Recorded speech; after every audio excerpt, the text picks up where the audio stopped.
First of all good morning all of you. Last lecture में जो हमने देखा था वो वेंचुरीमीटर के बारे में हमने पढ़ा था कम्प्लीटली।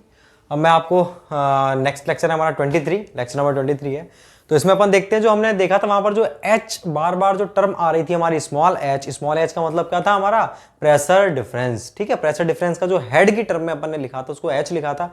अब एच की वैल्यू को हम कैसे पुट करें, मतलब किस तरह से हम मेजर करें, जो हम नोट करेंगे, जो भी हम रीडिंग नोट करेंगे क्या वही है एच है या कुछ और है एच, वो हम देखते हैं। अभी मैं आपको उसको मेजर करना बताता हूँ। मेजरमेंट ऑफ एच कैसे करेंगे पहले आपको ये बताया था। वो जो इक्वेशन थी उसको एक बार और लिखता हूँ मैं, Q बराबर C D A1 A2 root 2GH upon में root A1 square minus A2 square. ये थी इक्वेशन। इस इक्वेशन के अंदर सी डी हमारा कांस्टेंट, ठीक है, A1 A2 ये एरिया वो भी कांस्टेंट है, जी क्या है ये भी कांस्टेंट है, 2 कांस्टेंट होता ही है, A1 A2 सबको, मतलब इस इक्वेशन में सारी चीजें कांस्टेंट हैं। जब सारी चीजें कांस्टेंट है इस इक्वेशन में तो फिर वेरिएबल थिंग कौन सी, वेरिएबल थिंग केवल एक है, वो है एच, और एच को ही तो पुट करना है हमको। तो एच क्या होता है, जैसे मान लीजिए ये हमारा पाइप था, इस पाइप में आपने ये वेंचुरीमीटर लगा दिया, इस तरह से आपने वेंचुरीमीटर लगा दिया, और इस वेंचुरीमीटर में आपने क्या किया, ये सेक्शन थे ये 1 1 और ये 2 2, इन दोनों सेक्शन पर आपने हो सकता है इस सेक्शन पर आप या तो ऐसा करो पीजोमीटर लगा दो दोनों सेक्शन पर, क्योंकि आपको प्रेशर का डिफरेंस चाहिए ना। इस सेक्शन पर प्रेशर क्या है P1 बाय रो जी, इस सेक्शन पर प्रेशर क्या है P2 बाय रो जी, प्रेशर हेड। इस सेक्शन पर प्रेशर हेड है P1 बाय रो जी, इस पर है P2 बाय रो जी। इन दोनों ही सेक्शन पर मैंने प्रेशर को लिख दिया। तो प्रेशर का डिफरेंस कितना है, डिफरेंस होता है P1 बाय रो जी माइनस P2 बाय रो जी। ठीक है, तो इसको ही तो हम H बोल रहे हैं। कुल मिला के मुझे H पता करना है तो P1 बाय रो जी P2 बाय रो जी का पता होना जरूरी है। P1 बाय रो जी कैसे पता चलेगा, या तो मैं क्या करूं, इन दोनों सेक्शन पर प्रेशर डिफरेंस कैसे ज्ञात करते हैं अपन, डिफरेंशियल मैनोमीटर्स के द्वारा, या तो 2 पीजोमीटर, एक पीजोमीटर यहां लगा दिया एक यहां लगा दिया। यहां पर जो पीजोमीटर लगाया तो इसमें जो भी प्रेशर है उसकी रीडिंग आएगी x1, और यहां पर जो प्रेशर है, इसको थोड़ा बड़ा करता हूं। तो अभी तो अपन ये देखते हैं कि आप इन दोनों पॉइंट पर सेक्शन 1 2 पर या तो 2 पीजोमीटर लगाओगे, या फिर क्या लगाओगे U-ट्यूब मैनोमीटर लगाओगे, या फिर इन्वर्टेड U-ट्यूब, इन तीनों में से कोई एक चीज लगाओगे आप, और उसकी सहायता से आप क्या निकालोगे, दोनों में प्रेशर का डिफरेंस, मतलब P1 बाय रो जी माइनस P2 बाय रो जी, और वो जो भी डिफरेंस आएगा वो हेड की टर्म में आएगा, वही हमारा H होगा। तो हमें ये H ज्ञात करना है। तो फिलहाल मैं आपको बता रहा हूं कि अपन क्या क्या, या तो यहाँ पर 2 पीजोमीटर लगाएंगे तब H की वैल्यू क्या होगी, और अगर आप यहां पर लगाते हो एक अपना डिफरेंशियल मैनोमीटर तो क्या होगी, और अगर आप इन्वर्टेड U-ट्यूब मैनोमीटर लगाते हो तो क्या होगी, वो अपन देखते हैं। तो अपन हेडिंग डालते हैं इसी के अंदर वेंचुरीमीटर में, क्या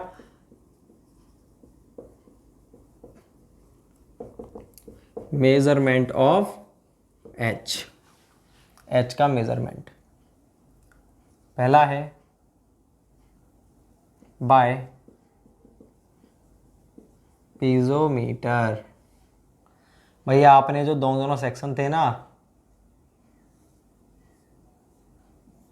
उन दोनों सेक्शन पर आपने इस तरह से पीजोमीटर लगा दिए, जो भी सेक्शन थे दोनों, उन दोनों सेक्शन पर आपने पीजोमीटर लगा दिए। इसमें जो लिक्विड चढ़ा, ये चढ़ा यहां तक, इसमें लिक्विड चढ़ा केवल यहां तक। तो इसमें जो लिक्विड चढ़ा है उसकी रीडिंग कितनी है x1, इसमें जो लिक्विड चढ़ा उसकी रीडिंग कितनी है x2, इन दोनों का डिफरेंस कितना है स्मॉल h। ठीक है भाई, तो आपने पीजोमीटर लगाया, तो पीजोमीटर जब आप लगाते हो तो पीजोमीटर क्या बताता है, प्रेशर बताता है। कैसे, प्रेशर बराबर रो इंटू जी इंटू एच। रो जी आप जानते हो, एच क्या होता है, जो पीजोमीटर में हाइट होती है उसको ही बोलते हैं अपन एच। अगर अपन रो जी को इधर भेज देते हैं P बाय रो जी बराबर एच, तो ये क्या होता है हमारा, ये होता है प्रेशर हेड, मतलब किस टर्म में आएगा, मीटर के अंदर आएगा। तो कुछ नहीं, मतलब ये जो रीडिंग है वही क्या होता है हमारा प्रेशर हेड। मान लीजिए ये रीडिंग हमारी आई 2 मीटर, तो इस वाले पॉइंट पर कितना प्रेशर हेड है 2 मीटर, और अगर आप न्यूटन पर मीटर स्क्वायर में निकालना चाहते हो तो 2 गुणा 10 गुणा 9.81 गुणा में 1000 कर दो तो आपका न्यूटन पर मीटर स्क्वायर में आ जाए। ये बहुत बार देख चुके हैं अपन। तो कुल मिला P बाय रो जी अपना क्या होता है, प्रेशर हेड होता है, वो इस वाले पॉइंट पर प्रेशर हेड है हमारा। तो ये जो भी वैल्यू आई x1 वो क्या है, इस पॉइंट पर प्रेशर हेड है। ऐसे ही इस वाले में जो भी वैल्यू आई x2 वो क्या है, इस वाले पॉइंट पर प्रेशर हेड है, मतलब इस वाले पॉइंट पर प्रेशर हेड क्या होता है P1 बाय रो जी, इस वाले पॉइंट पर प्रेशर हेड क्या है P2 बाय रो जी। तो P1 बाय रो जी किसके बराबर है, x1 के बराबर, ये यहीं लिख देता हूँ, माइनस ये किसके बराबर है, x2 के बराबर, और x1 में से x2 हटाओगे तो क्या आएगा h, ये तो डिफरेंस आएगा h।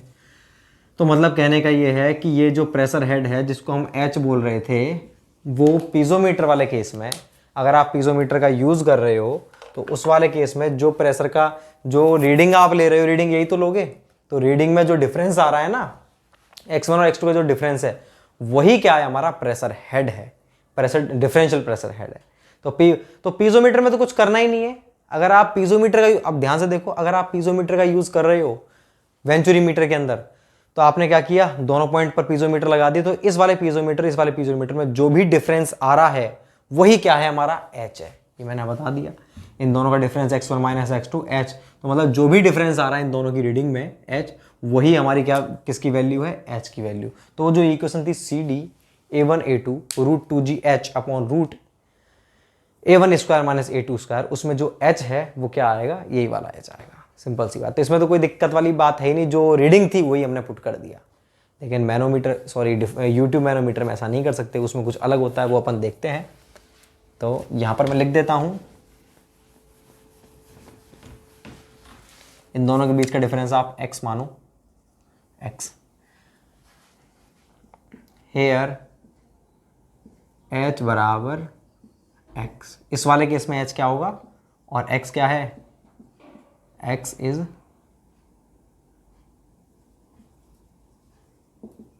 रीडिंग, b है हमारा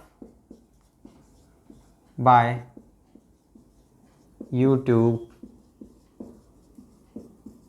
मैनोमीटर। अगर आप यूट्यूब मैनोमीटर का यूज़ कर रहे हो, मतलब कौन सा केस है भैया, आपने इन दोनों पॉइंट पर इस तरह से आपने एक मैनोमीटर को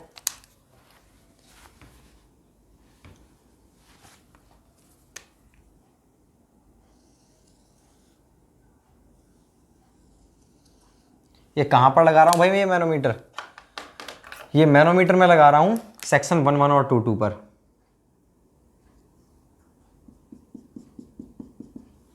तो देखो भाई, इन दोनों के बीच में जो डिफरेंस आ रहा है वो यही तो है x।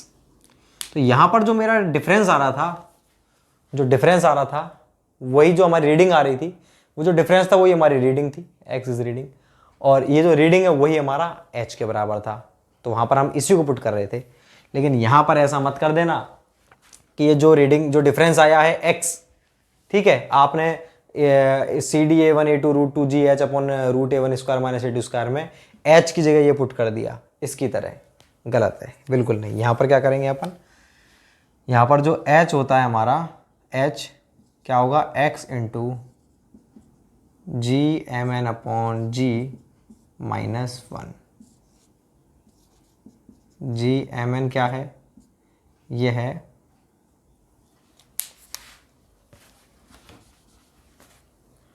इसको भी कंप्लीट लिख देते हैं अपन, x जो होता है वो होता है हमारा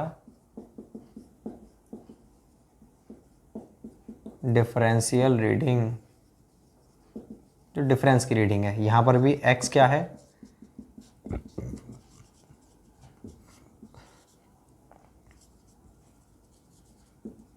differential reading. G M N क्या है, specific gravity of manometric liquid, और जी क्या है, specific gravity of flowing liquid in. भाई आपको वहां पर आपने क्या किया, मैनोमीटर का यूज किया, और आपने प्रेशर डिफरेंस ज्ञात करने के लिए मैनोमीटर का यूज किया, P1 बाय रो जी माइनस P2 बाय रो जी ज्ञात करना है। तो आपने मैनोमीटर लगा दिया, उसमें जो डिफरेंशियल रीडिंग आई मेरी x, उस x को आप वहां पर पुट नहीं करेंगे इक्वेशन में, उस x को गुणा करना पड़ेगा GMN बाय G माइनस 1। इसमें जो भी लिक्विड है उसकी जो स्पेसिफिक ग्रेविटी है वो है GMN। इसमें जो लिक्विड बह रहा है, specific gravity of flowing liquid in pipe, pipe में जो लिक्विड बह रहा है उसकी स्पेसिफिक ग्रेविटी है G। यहाँ पर G पुट करेंगे, जो भी वैल्यू आएगी उसको x से गुणा करेंगे रीडिंग से, तब जो वैल्यू आएगी वो हमारी H कहलाएगी। इस H को आप पुट करोगे उस इक्वेशन के अंदर। तो H कैसे कैलकुलेट करेंगे इस वाले केस में, ये भी क्लियर हो गया हमारा कि ये जो हमारा ये वाला केस है, कौन सा वाला केस है हमारा, मैनोमीटर वाला केस है, उसमें अपन H को इस तरह से मेजर करेंगे। आपको यहाँ पर ध्यान रखना है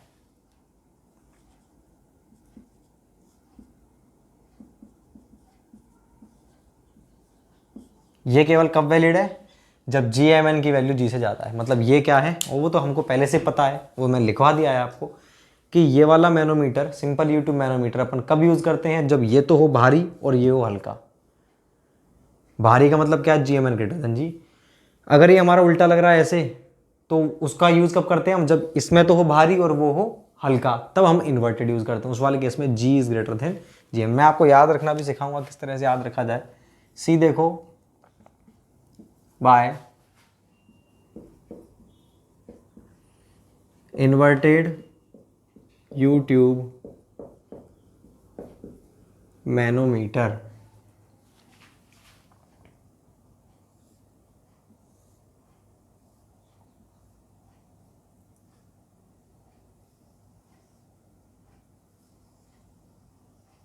ये है इन्वर्टेड U2 मैनोमीटर।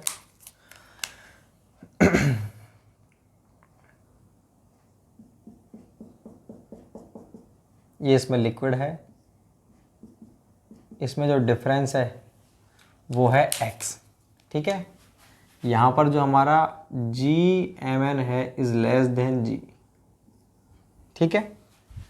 यहाँ पर GMN, इसमें जो स्पेसिफिक ग्रेविटी है वो इससे क्या है, कम है। तो इस वाले केस में H क्या होगा हमारा, x इंटू में 1 माइनस GMN अपॉन G, ये होगा x इक्वल्स टू, आप जानते हो इसमें सब कुछ आप जानती हो, यहाँ पर ये होगा। तो आप देखो इस वाले केस में तो x into GMN minus G minus 1, उसमें वो आपके क्या एक्चुअल में क्वेश्चन कैसे पूछा जाता है, सिंपल क्वेश्चन पूछा जा सकता है कि जो डिफरेंशियल रीडिंग है वो U2 मैनोमीटर में है 2 मीटर, और U2 मैनोमीटर के अंदर जो हमारा लिक्विड है उसकी स्पेसिफिक ग्रेविटी है 2.5, और जो लिक्विड बह रहा है वो है पानी, मतलब स्पेसिफिक ग्रेविटी 1। मतलब आपको GMN दे रखा है 2.5, ये दे रखा है 1, ये दे रखा है 2। अब कह रहा है आपसे कि बताओ भाई, उसने साफ साफ बोल दिया सिंपल U2 मैनोमीटर है, तो बताओ कि इसमें जो हमारी H है, प्रेशर, डिफरेंशियल प्रेशर हेड है H, उसकी वैल्यू कितनी होगी। तो डिफरेंशियल प्रेशर हेड की वैल्यू हम कैसे कैलकुलेट करेंगे, तो उसमें 4 ऑप्शन क्या होंगे। पहला ऑप्शन तो वही होगा जो उसका डिफरेंस कितना आया था हमारा 2 मीटर, जो x की वैल्यू दे रखी है। आपको क्वेश्चन में क्या क्या दे रखा है, आपको क्वेश्चन दे रखा है x की वैल्यू दे रखी है, डिफरेंशियल प्रेशर हेड है 2 मीटर, GMN है आपका 2.5 मीटर, और आपका G है 1.0 मीटर। अब देखो 3 तरह क्वेश्चन, ये डेटा दे दिया आपको, और फिर कह रहा है आपसे बताओ H की वैल्यू कितनी होगी, डिफरेंशियल प्रेशर हेड की वैल्यू कितनी होगी, H की वैल्यू। पहला क्वेश्चन ध्यान से सुनना, पहला क्वेश्चन तो ये साफ साफ बोल दिया सिंपल U2 मैनोमीटर है, कुछ नहीं करेंगे, 2.5/1, 2.5/1 2.5 माइनस 1 1.5, 1.5 इंटू में 2 कितना हो गया हमारा 3, तो हमारी H की वैल्यू कितनी होगी 3 पुट कर देंगे। दूसरा वो कह रहा है आपसे सेम क्वेश्चन है, और अगर पीजोमीटर है तो हमारी वैल्यू क्या होगी, ओनली 2 होगी, हमें कोई मतलब नहीं है GMN जी, किसी से मतलब नहीं है, हमारी वैल्यू क्या होगी 2। अगर उसने बोल दिया इन्वर्टेड U2 मैनोमीटर है तो हम उल्टा करेंगे, यहाँ पर ये नहीं होगा GMN की वैल्यू अपोजिट होंगी, क्या होगी, ये तो हो जाएगी G और ये हो जाएगा GMN, कुछ अपोजिट होगा, ऐसे हो ही नहीं सकता उस वाले में हल्का होगा। तो उसमें अपन क्या पुट करेंगे, 1 माइनस 2.5 अपॉन 1 इंटू में x, ठीक है। इसकी वैल्यू 1/2.5, 1 माइनस 1/2.5 इंटू में x, जो भी वैल्यू आएगी वो हम पुट कर देंगे। तो कुल मिला के 3 तरह से क्वेश्चन तो ये हो गए। अब आपको दिक्कत कहाँ आएगी, दिक्कत यहाँ आएगी कि उसने बोल दिया एक वेंचुरीमीटर है connected by U tube manometer where specific gravity of liquid flowing in pipe is 2.5 and manometric liquid specific gravity is 2.0. Then calculate differential pressure head of the manometer. तो अपन किस तरह से याद करेंगे उस केस में, मतलब उसने हमको यूट्यूब मैनोमीटर बोल दिया और डेटा दे दिए तीनों, ना तो हमको ये पता कि इन्वर्टेड वाला पूछ रहा है कि भैया मैंने ये वाला पूछ रहा है, दोनों ही हमको नहीं दे रखे। अगर वो ये बोलता तो हम ये लगाते फॉर्मूला, ये बोलते ही लगाते। आपको देखो कुछ भी रखना नहीं है, सिंपल सा ये ध्यान रखना है कि मेरी जो भी वैल्यू आए एच की वो हमेशा क्या आनी चाहिए, पॉजिटिव। बस ये देखना। अब आपको देखना ही नहीं है कि उसने ये बोल रखा है कि नहीं बोल रखा, हमें मतलब ही नहीं है, हमारी वैल्यू पॉजिटिव आनी चाहिए। पॉजिटिव कब आएगी, देखो अगर हमारी ये वाली वैल्यू ज़्यादा है, ये वाली वैल्यू कम है, तो अगर हमारा GMN ज़्यादा है, और देखो दो चीज़ें हैं, पिछले वाले केस में GMN कितना था, वो तो था 2.5 और G था हमारा 1। इस वाले केस में इसकी वैल्यू ज़्यादा, इसकी वैल्यू कम है, तो इसकी वैल्यू ज़्यादा है और इसकी वैल्यू कम है, तब पॉजिटिव कब आएगा, ये वाला फॉर्मूला यूज़ करेंगे तब पॉजिटिव आएगा, या फिर वो वाला करेंगे तब आएगा। देखो 2.5 में 1 का भाग दिया हमने, कितना आया, 2.5 आया, तो 2.5 में से 1 घटाएंगे तो पॉजिटिव आ रहा है, 1 में से 2.5 घटाओगे तो नेगेटिव आएगा। इसका मतलब वो इसकी बात कर रहा है, पॉजिटिव आ गया। अगर इसकी बात करते हैं हम कि डेटा ये दे रखा है, तब पॉजिटिव कब आएगा, देखो आपने GMN मतलब 1 है, उसमें किसका भाग दिया, G का, देखो GMN में G का भाग जाएगा, तो 1 में आपने 2.5 का भाग दिया तो 0.4 के समथिंग आएगा, तो 0.4 आया। अब बताओ मेरे को 0.4 में से 1 घटाओगे तब पॉजिटिव आएगा, या फिर 1 में 0.4 घटाओगे तब पॉजिटिव आएगा, 1 में से 0.4 घटाएंगे तब पॉजिटिव आएगा। इसका मतलब वो इसकी बात कर रहा है इस बार। तो आपको तो बस ये देखना है कि मेरी जो वैल्यू है पॉजिटिव आनी चाहिए, मेरे को मतलब नहीं है उसने सिंपल यूट्यूब बोल रखा है, डिफरेंशियल बोल रखा है, या फिर सिंपल केवल उसने यूट्यूब लिख करके छोड़ दिया, हमें कोई मतलब नहीं है। हमें तो ये मतलब इससे है कि हमारी वैल्यू पॉजिटिव आनी चाहिए। तो ये आपके लिए चेक भी हो गया। वहाँ पर फॉर्मूला आपको याद नहीं आ रहा था कि ये है कि ये, कुछ नहीं करना, एक्स को गुणा करना था हमको, 1 - GMN/G था, या फिर GMN/G-1 था। लेकिन एक चीज़ ध्यान रखना, ऐसे में कुछ बच्चे क्या है गड़बड़ कर जाते हैं, वो अब मैंने बता दिया तो उनको तुरंत याद हो गया, ट्रिक याद हो गई कि भाई हमको ऐसे याद रखना था कि वैल्यू पॉजिटिव आनी चाहिए। अब उन्होंने ध्यान नहीं दिया, फॉर्मूले में लिख रहा है GMN/G, वहां जाके क्या याद आ रहा है, G/GMN, पूरी गड़बड़ कर दी।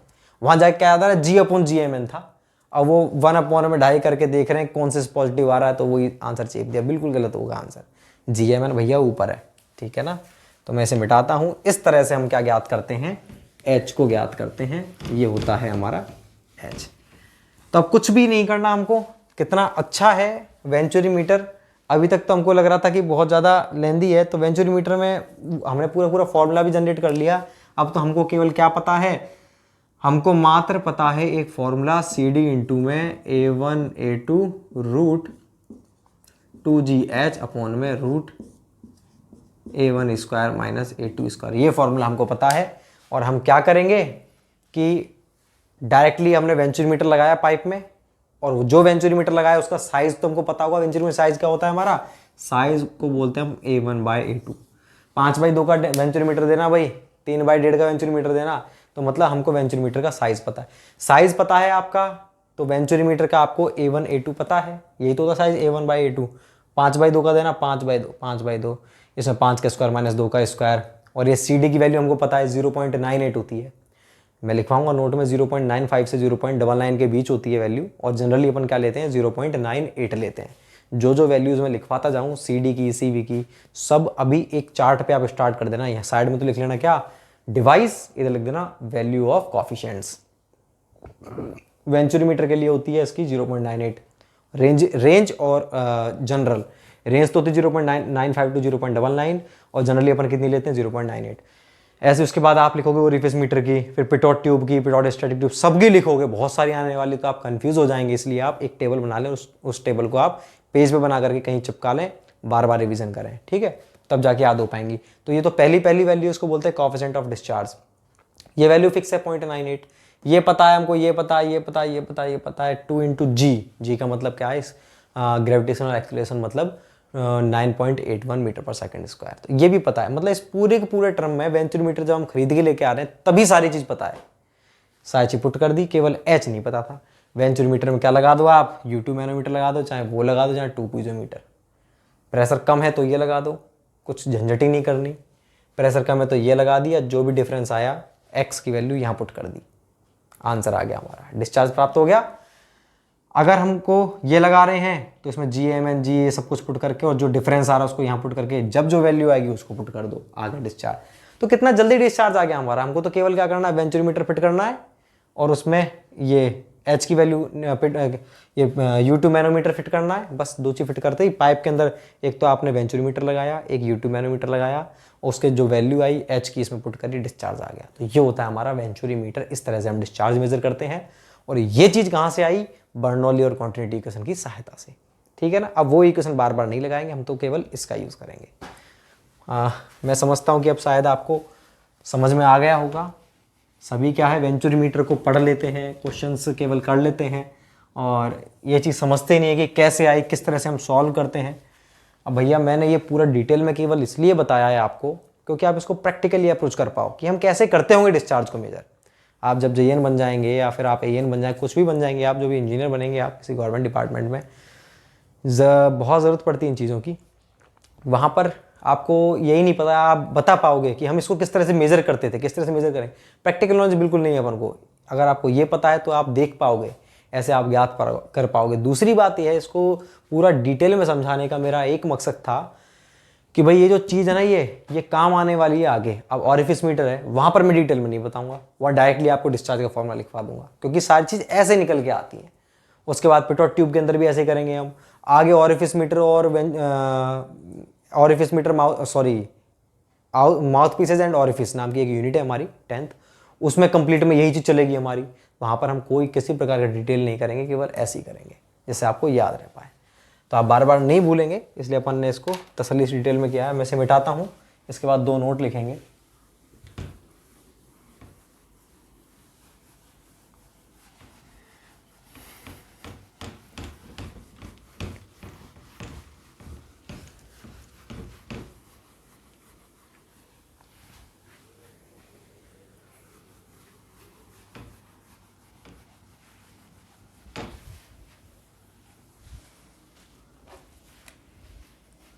नोट नंबर 1,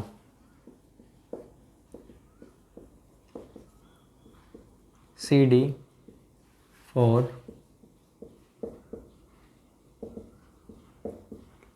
वेंचुरीमीटर 0.952 to 0.99 होता है, लेकिन जनरली 0.98 अपन लेते हैं। आपको तो ये याद रखना है। सेकंड नोट क्या है, नोट नंबर 2 है हमारा, इसको आप सेकंड मत लिखो क्योंकि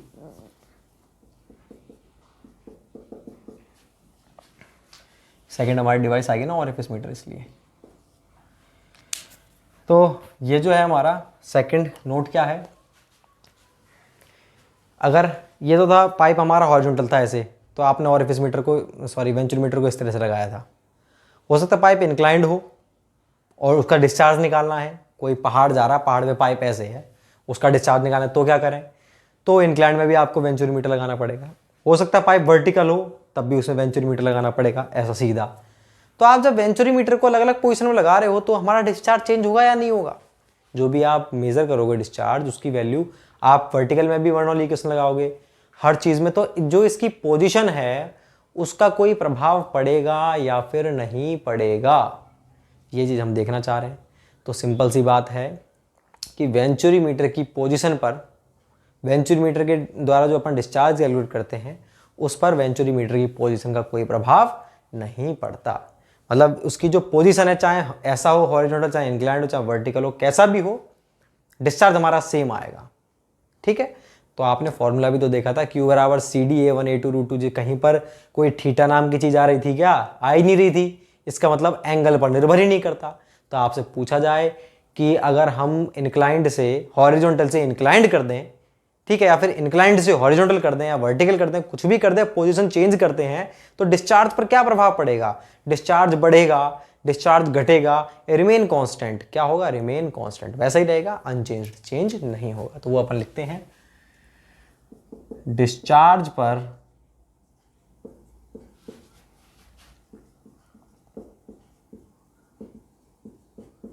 वेंचुरीमीटर की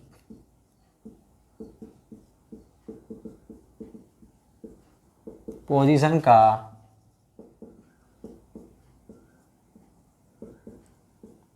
कोई प्रभाव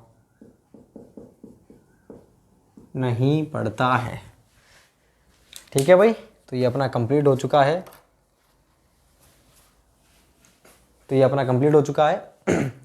वेंचुरीमीटर।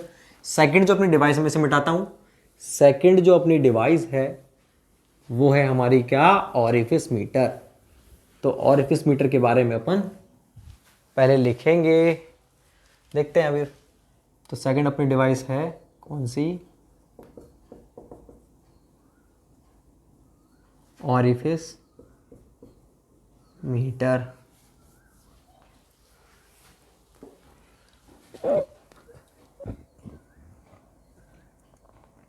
पहले मैं एक डायग्राम बना देता हूं।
देखो ये हमारा है ऑरिफिस मीटर।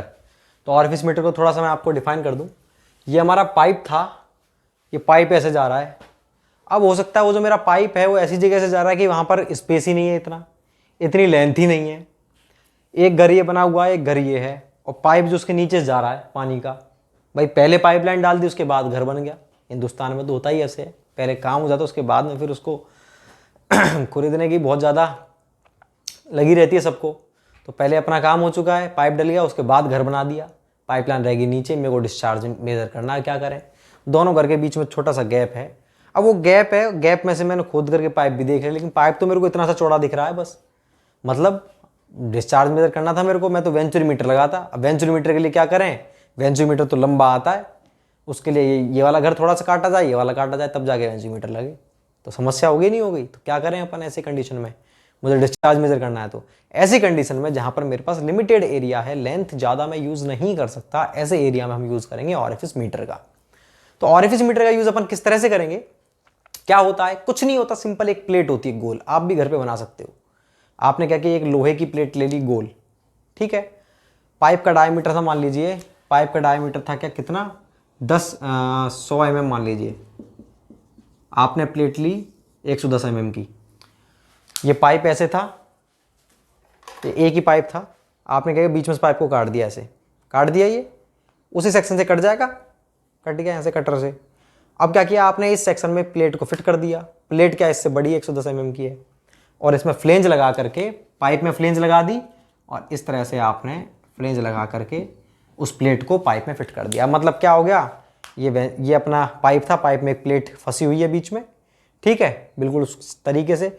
और उस पाइप के जो प्लेट है, प्लेट में भी आपने बीच में छेद कर दिया। वो भी कैसा, कट, एक सेक्शन काट दिया सेंटर पर, कैसा, सर्कुलर। प्लेट भी सर्कुलर थी, सर्कुलर ही आपने सेक्शन काट दिया। सर्कुलर जो होल है, होल को अपन क्या बोलते हैं, ऑरिफिस। होल का ही दूसरा नाम है ऑरिफिस। तो आपने ये होल बना दिया, ऑरिफिस बना दिया। तो अब क्या होगा, पानी इस ऑरिफिस में से आएगा, बाकी पूरा पोर्शन तो भरा हुआ है, ये खाली है, इस बीच में से पानी आएगा। तो पानी जो यूं जा रहा था इसमें आराम से, अब क्या इस छेद में से होता हुआ जाएगा अंदर से। तो ये अब मैंने आपको सामने से दिखा रखा है, ये मेरा ऑरिफिस मीटर है। ये क्या है, ये ऑरिफिस मीटर है। तो इसमें से पानी इस तरह से आ रहा है, यहाँ से पानी यूं जा रहा है और यूं ही पानी निकल रहा है। तो क्या हुआ, पानी यहाँ से गया, इसमें छेद में से जाएगा, जाकर के जो पानी की धार है वो जेट क्या हो जाएगी, कम हो जाएगी धीरे धीरे, और फिर ये धीरे धीरे बढ़ेगी और आगे जाके पूरे पूरे पानी पे मिल जाएगी। इसका मतलब ये नहीं है कि जेट ऐसे कम हो रही है तो यहाँ पर पानी नहीं है, पानी यहाँ जाके फुल होगा, यहाँ पर खाली है। अरे खाली नहीं होगा, पानी यहाँ पर पहुँचेगा तो सही है, यूँ पानी पहुँच जाएगा, लेकिन ये जो पानी दिख रहा है आपको, ये क्या स्टैटिक फ्लूइड की तरह काम करेगा, पानी रुका हुआ है, ऐसे काम करेगा।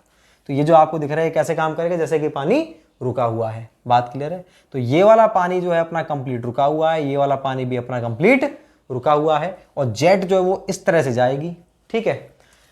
यहां पर हमने इससे पहले ये जो डायामीटर है ऑरिफिस का, उसको हमने D2 डिनोट कर दिया, डायामीटर ऑफ ऑरिफिस, ठीक है।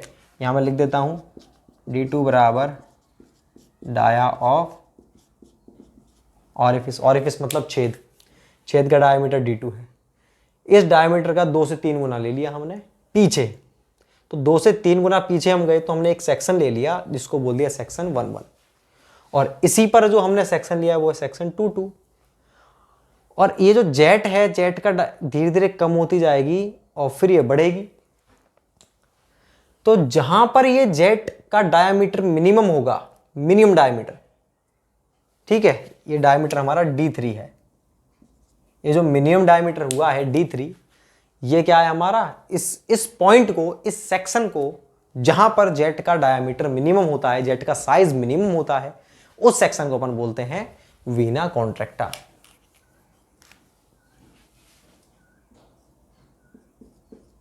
Point of minimum cross section area. ये क्या होता है हमारा वीना कॉन्ट्रैक्टा, ये वो पॉइंट होता है जहां पर क्रॉस सेक्शन मिनिमम होता है। तो ये हमारे यहां पर क्रॉस सेक्शन मिनिमम है, इसको बोलते हैं point of minimum cross section area, vena contracta अपन इसको बोलते हैं। ये हमारा वीना कॉन्ट्रैक्टा की कहानी हो गई। तो वीना कॉन्ट्रैक्टा पर जो डायमीटर है वो मिनिमम होगा, उसको अपन D3 डिनोट कर दिया, ठीक है।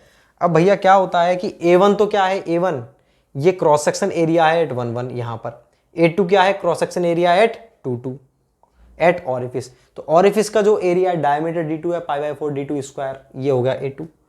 इस पर जो एरिया है वीना कॉन्ट्रैक्टा पर, मतलब cross section area at 3 3 at vena contracta, vena contracta पर जो एरिया है उसको अपन A3 बोल रहे हैं, और A2 क्या है, डायमीटर ऑफ ऑरिफिस, और D3 क्या है भैया, ये है डाया ऑफ वीना कॉन्ट्रैक्टा। ठीक है, हमारा A3 जो होता है वो होता है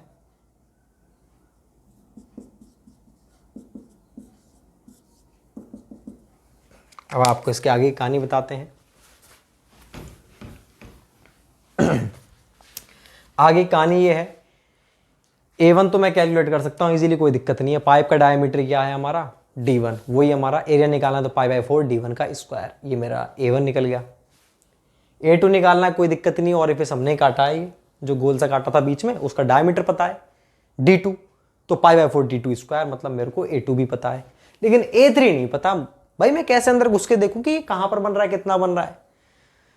बाय प्रैक्टिकल ऑब्जर्वेशन हमको बाद में पता चला कि इसकी ये जो बनता है यहाँ से D2/2 लगभग D2/2 दूरी पर बनता है, और इसका डायमीटर D3 होता है। ना तो मेरे को डायमीटर पता D3, ना एरिया पता, तो क्या है ये जो होता है इससे कम होता है D2 से, तो हम इसके एरिया को एक कॉफिशेंट होता है, कॉफिशेंट ऑफ कॉन्ट्रैक्शन, सिकुड़ने वाला, तो कॉफिशेंट ऑफ कॉन्ट्रैक्शन CC से गुणा कर देते हैं, किसको, इस वाले एरिया को। तब जो भी वैल्यू आती है वो हमारी किसकी आती है, एरिया एट वीना कॉन्ट्रैक्टा, मतलब A3। तो A3 अपन कैसे निकालेंगे, A3 निकालने के लिए क्या करना पड़ेगा, A2 को CC से गुणा करना पड़ेगा। कुल मिला के A3 को निकालने के लिए आपको इसकी सहायता लेनी पड़ेगी। तो A3 क्या होता है, CC A2, और CC क्या होता है हमारा, कॉफिशेंट ऑफ कॉन्ट्रैक्शन। ठीक है, तो ये सारी चीजें मैंने आपको बता दी। अब बात आती है किस तरह से मेजर करें ऑरिफिस मीटर के द्वारा।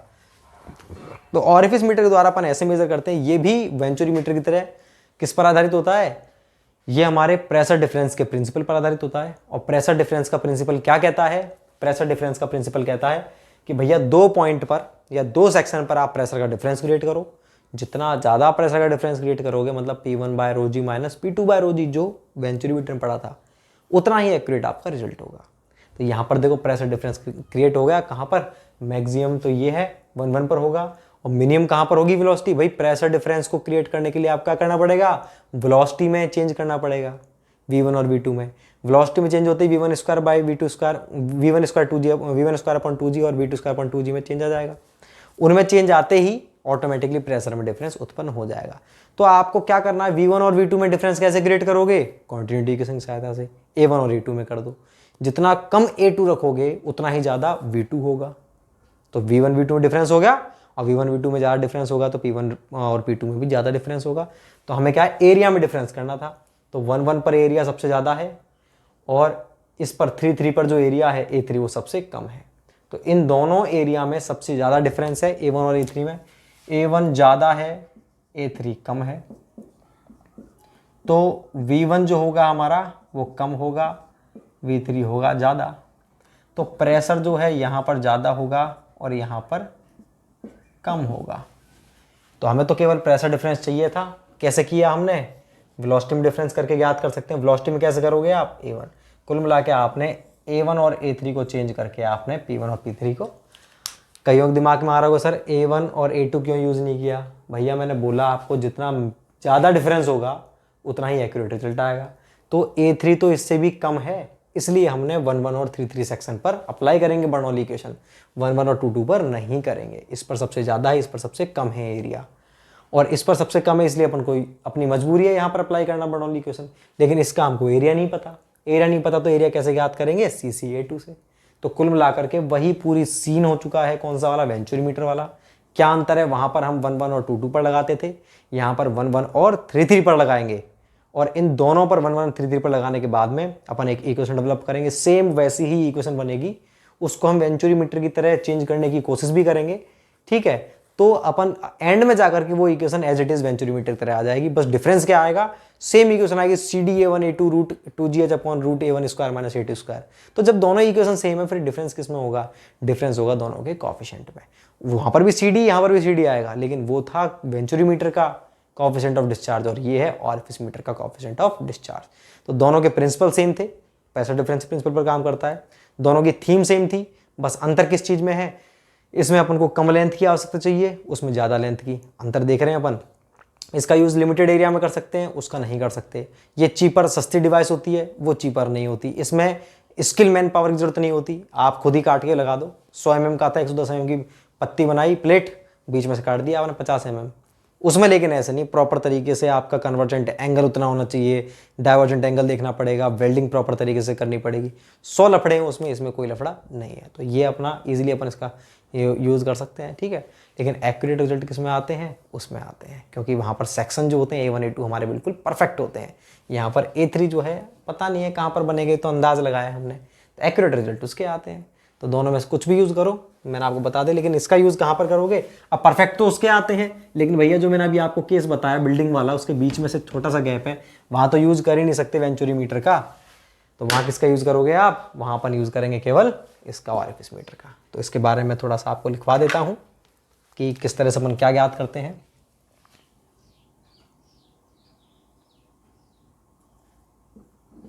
देखो भाई, पहले आप हेडिंग डालोगे, हेडिंग डालने के बाद जो लिखवा रहा हूँ वो लिखोगे, और उसके बाद में डायग्राम बनेगा, ध्यान रखना।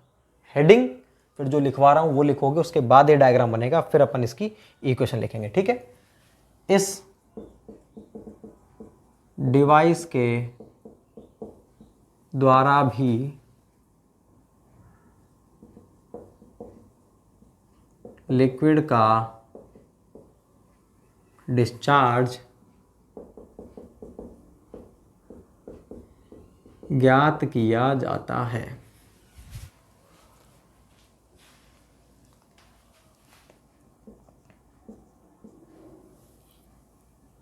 यह एक सर्कुलर प्लेट की तरह होती है, जिसके सेंटर पर एक सर्कुलर सेक्शन को काटा जाता है।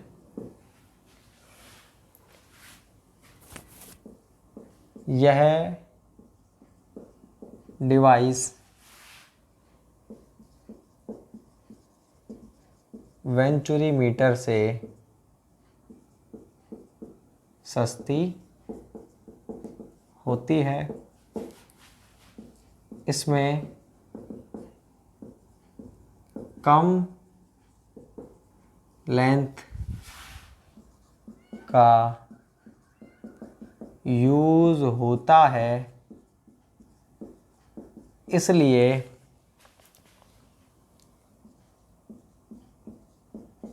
इसका यूज़ लिमिटेड एरिया में किया जाता है। यह डिवाइस भी वेंचुरी मीटर की तरह प्रेशर डिफरेंस प्रिंसिपल पर कार्य करती है। ये डिवाइस भी किस पर काम करती है, प्रेशर डिफरेंस प्रिंसिपल पर काम करती है, जिसके अनुसार दो पॉइंट पर प्रेशर डिफरेंस उत्पन्न करके उन पर बर्नौली इक्वेशन व कॉन्टिन्यूटी इक्वेशन लगाकर डिस्चार्ज ज्ञात करते हैं। तो ये होती है हमारी कौन सी डिवाइस, ये होती है ऑरिफिस मीटर। इस तरह से हम ज्ञात करते हैं। तो मैं आपको अब इसकी इक्वेशन लिखवा देता हूँ कि इसकी जो इक्वेशन हमारी बनती है वो किस तरह से बनेगी। इक्वेशन एक बार हम देख लेते हैं इसकी, और फिर इक्वेशन के बाद में तो आपको करना क्या है देख लो, एक बार समझ लो। ऑरिफिस मीटर है, उसके बाद में आप ये लिखेंगे कंप्लीट, और इसको लिखने के बाद फिर आप ये डायग्राम बनाओगे और ये सारी चीज़ें लिखोगे। इसमें देखो यहाँ तक शायद आपको इसके नीचे का दिखेगा नहीं, तो इसके नीचे जो आपको लिखना है ना, इसके नीचे D1 D2 आ गया, D3 आ गया, D2 और D3 के बाद में आप क्या लिखोगे, D2 ये डायग्राम बनाने के बाद ये नोटेशन लिखोगे ना, D3 के बाद में आप लिख लोगे, ये लिखेंगे D3 के बाद में A3 बराबर CC A2 होता है, और CC क्या होता है यहाँ पे, CC होता है कोएफिशिएंट ऑफ कॉन्ट्रैक्शन, ठीक है ना। और एक ये वाला पॉइंट जो है इस पर स्टार लगा लेंगे, ध्यान रखना है वीना कॉन्ट्रैक्टा क्या होता है, ये होता है वीना। तो आप ये सारी चीज़ लिख लोगे डायग्राम बना करके। अब मैं इसे मिटा करके इसका मैं अप्लाई करूँगा इक्वेशन को 1 1 और 3 3 पर, और डायरेक्टली मैं वहाँ पर लिख दूंगा, ठीक है ना। मैं इसे मिटाता हूँ।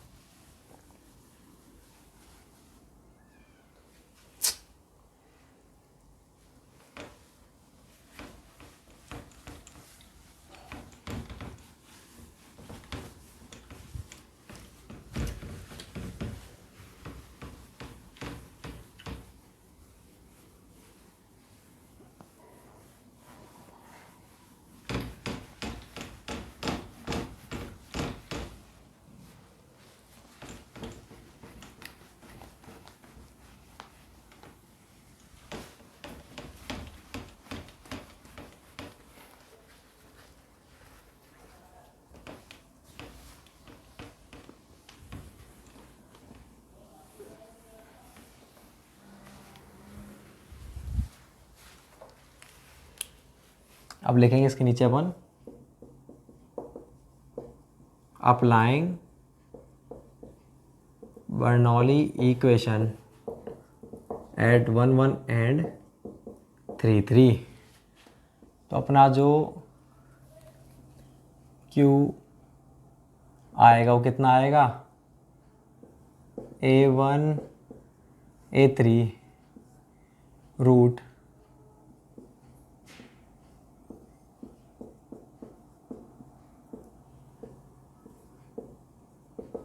(2GH), यही तो आएगा भाई।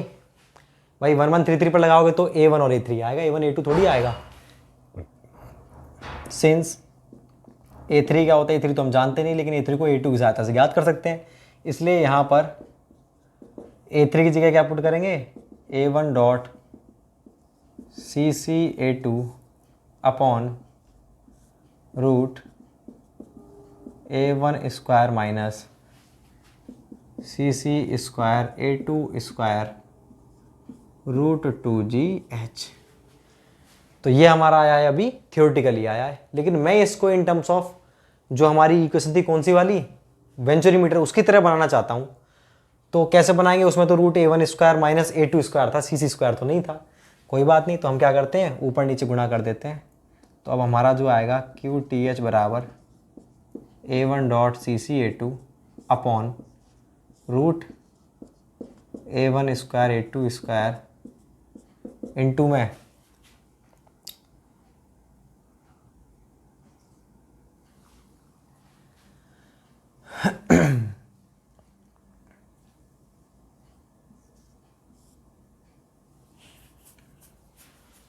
Root A1 square minus A2 square upon root A1 square minus A2 square into में रूट 2GH। मैंने कुछ नहीं किया, मैंने ऊपर नीचे इससे गुणा कर दिया। कोई दिक्कत है कि इससे कट रहा है, गुणा कर दिया। क्यों गुणा किया है, क्योंकि मेरे को CD की टर्म में बनाना था। तो अब मैं क्या करूँगा, अब मैं इस पूरी टर्म को, कौन सी टर्म को, ये देखो, ये और ये, केवल ये A1 A2 को रहने दूंगा, बाकी इसको रहने दो, इसको रहने दो। इन सबको मैं, देखो इसमें CC ये कॉफिशेंट है, कांस्टेंट होगा, A1 A2 ये सारे कांस्टेंट होंगे, तो इस पूरे को मैं एक टर्म के द्वारा डिनोट कर दूंगा, क्या, CD। इस पूरे को मैं CD बोल दूंगा, तो मेरा जो डिस्चार्ज आएगा वो आएगा एक्चुअल डिस्चार्ज, और वो क्या आएगा मेरा, ये हो गया CD। CD क्या होगा, ये जो मैंने दिखाया ना आपको, ये गुणा ये सारा CD हो गया, इनटू में A1 A2, ठीक है, अपॉन में ये आ गया root A1 square minus A2 square into में रूट 2GH। तो आप देखिए ये कंप्लीट अब कैसी इक्वेशन हो चुकी है हमारी, ये इक्वेशन बन चुकी है वेंचुरी मीटर की तरह। तो वेंचुरी मीटर की भी यही थी, इसकी भी, लेकिन यहाँ पर जो CD है वहाँ पर CD की वैल्यू ऐसे, यहाँ पर जो CD है उसकी वैल्यू क्या है, इसके बराबर होती है, और इसकी वैल्यू जो होती है उससे in comparison to venturi meter क्या आएगी, ऑब्वियसली कमी आएगी, क्योंककि उसमें तो केवल CD रहता था अकेला, यहाँ पर तो CD क्या है, इसमें CC भी आ रहा है, CC स्क्वायर भी आ रहा है, तो उसकी वैल्यू उससे कम रहती है, 0.61 से 0.65 के बीच रहती है, ठीक है। तो वो मैं आपको यहाँ पर लिख देता हूँ। तो ये अपना कंप्लीट हो चुका है, अब आप नोट में लिख लेंगे, इसके नीचे नोट डालकर क्या लिखेंगे, तो इस तरह से आप डिस्चार्ज निकालते हो किसमें, ऑरिफिस मीटर में। CD फॉर ऑरिफिस मीटर कितना होता है, 0.612 0.65, लेकिन जनरली 0.62, वो 0.98 था, ये 0.62 है जनरली। दोनों में क्या अंतर है, कोई अंतर नहीं है, थोड़ा प्रेस, वो इसमें दोनों की थीम भी सेम है, प्रिंसिपल सेम है, अंतर क्या है, वो उसमें लेंथ ज़्यादा चाहिए, इसमें कम चाहिए, स्किल पावर चाहिए उसमें, इसमें कम चाहिए, इसका यूज लिमिटेड में करेंगे, उसका जहाँ पर लेंथ होगी अवेलेबल होगी वहाँ पर करेंगे, फॉर्मूला सेम है, CD में अंतर है, H भी वैसे ही मेजर करेंगे जैसे वहाँ करते, यहाँ CD के अंदर अंतर जरूर है। CD के अंदर क्या होगा हमारे यहाँ पे, वहाँ पर CD 0.95 to 0.99, यहाँ 0.61 to 0.65, जनरली 0.62 लेते हैं अपन। तो अपना कंप्लीट हो चुका है, ये CD है ऑरिफिस मीटर का, जो ऑरिफिसेस पढ़ेंगे उनका अलग होता है। तो इतना काफ़ी है आज के लिए। अब बचा इसके अंदर हमारे एक तो पिटोट ट्यूब, ठीक है, स्टैटिक ट्यूब इसके अंदर करवा दूंगा आपको, और एक वॉर्टेक्स फ्लो। तो ये 2 टॉपिक इस यूनिट के, फ्री यूनिट खत्म है। Thank you so much.